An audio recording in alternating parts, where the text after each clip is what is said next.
You dumb idiots. Now you're just figuring this shit out. You're so stupid and you deserve it. You deserve it because you're so dumb. And you don't even realize it because you have stupid MAGA brain.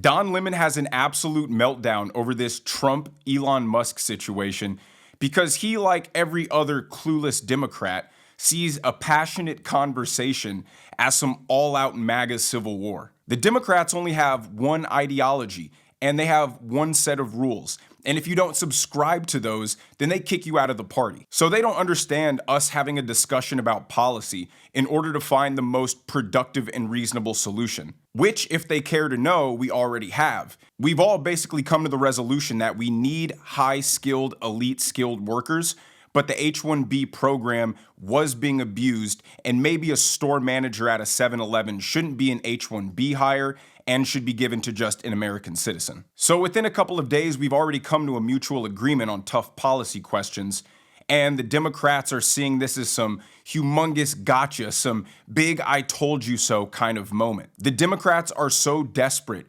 for any kind of feeling that they can get that they're winning because of the devastation that's happened to their party since November. Now let's watch Don Lemon's mind literally break and tweak in real time as he tries to celebrate this as some overwhelming win for Democrats and start calling MAGA people stupid. Watch.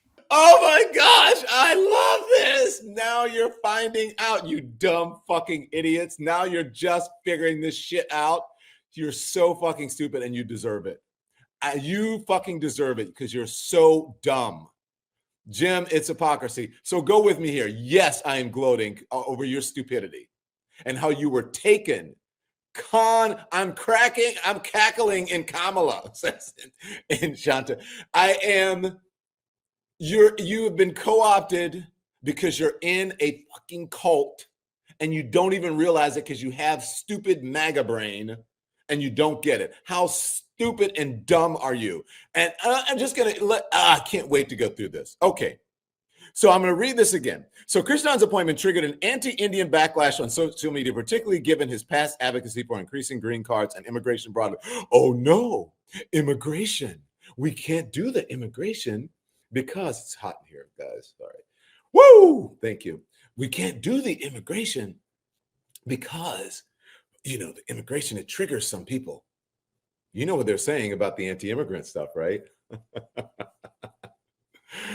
Who's in to say that one of the jobs you might be seeking won't be one of those white jobs? Oh my gosh. Oh my gosh. Oh my gosh. Oh my gosh. This man is completely unhinged. I mean, all we're seeing, right, is the expression of our First Amendment right to freedom of speech and expression. We are trying to productively figure out what is the best way to achieve our shared goal of making America great again. The Democrats don't have any discursive ideas, and obviously they should, because whatever they think is the right path, Americans outright rejected. Sometimes you have to say something shocking to people. Sometimes you have to shake them. You have to wake them up. And that's what Vivek did with his tweet. The uncomfortable truth is American culture has gotten too comfortable and relaxed and lazy. That is okay to point out. But the reality of the situation is this.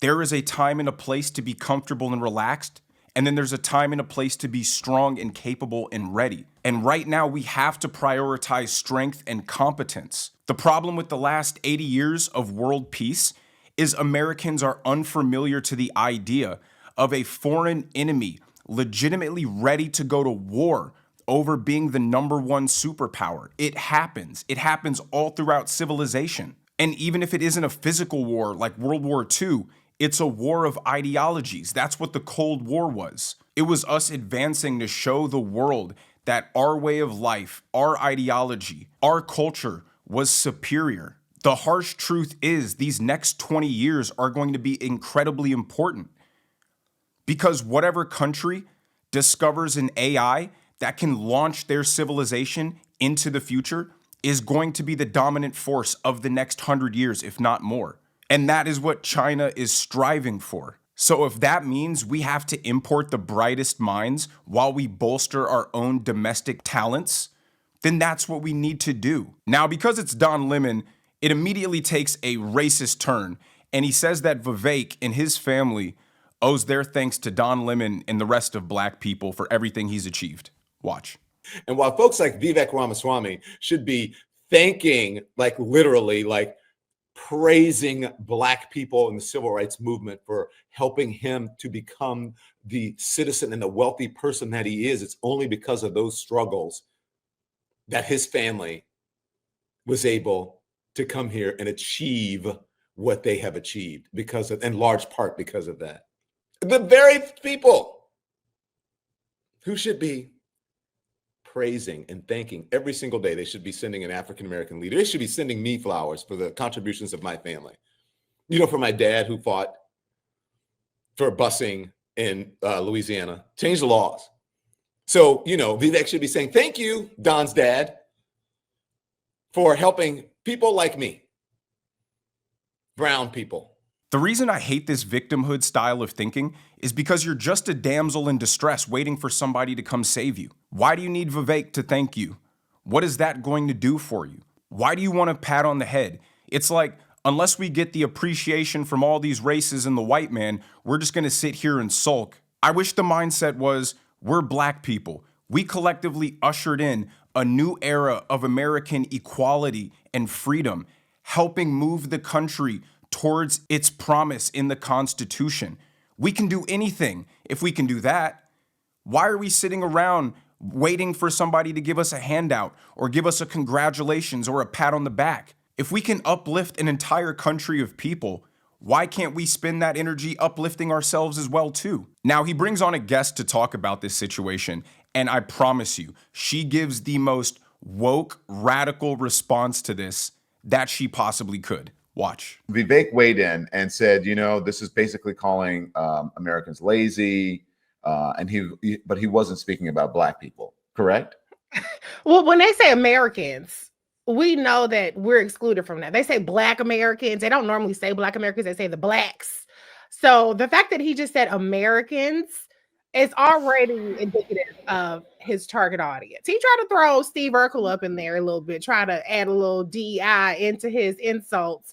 But the reality is, when he's talking about American culture, he's talking about white culture. Let's just speak true, okay? If you ever wondered what's wrong with wokeness in one clip, that was it. She thinks that when people talk about Americans, they're talking about white Americans. They can't be talking about black Americans. It's her, the people who are crying about racism, who are creating the racism. If someone says Americans with no racial intent behind it, why are you the one who automatically assumes that they're excluding black Americans from that? And then if they did say black Americans, you would take offense to that too. You want to be included, but you reject being included. You don't want divisiveness, but you're the one creating the divisiveness. How are black Americans not part of American culture? I mean, black Americans have probably had control of music, athletics, entertainment for generations now.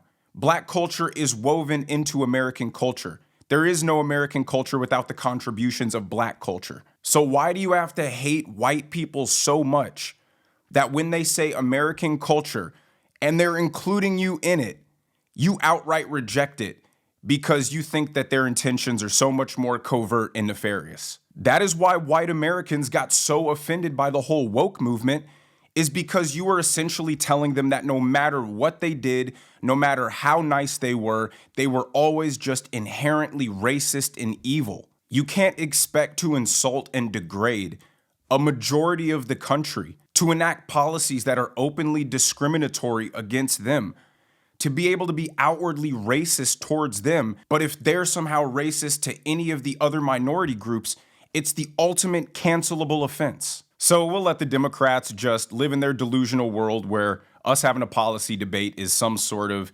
victory for them to celebrate, and we'll just focus on being happy individuals and making America great again.